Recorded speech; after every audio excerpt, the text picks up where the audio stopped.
काय झालं बाबा, असं अचानक भेटायला बोलवलं? नाही, त्या दिवशी कार्यक्रमात खूप गडबड झाली ना, बोलता आलं नाही. आशूला तुमच्याशी बोलायचं आहे. तुम्ही बोलत बसा, मी आलोच. बाबा थांबा. काय झालं, काही सिरियस आहे का? हे बघ तुषार, तुला जर माझ्यासोबत लग्न करायचं असेल तर तुला माझ्याबद्दल काही गोष्टी माहीत असणं फार गरजेचं आहे.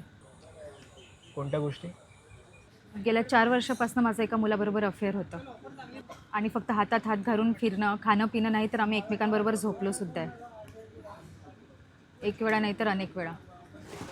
आणि ही गोष्ट सांगताना मला अजिबात लाज वाटत नाही, कारण आम्ही एकमेकांबरोबर लग्न करणार होतो आणि आता त्यांनी मला धोका दिला आहे.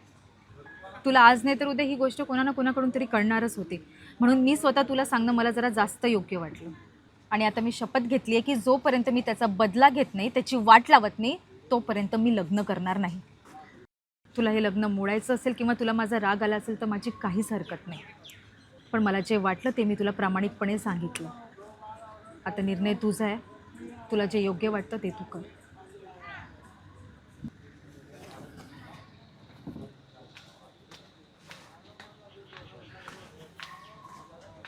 सॉरी बेटा, सॉरी.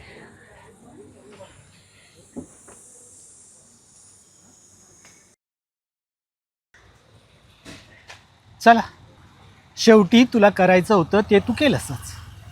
एक सांगू बाळा, ह्याला प्रामाणिकपणा नाही म्हणत, मूर्खपणा म्हणतात.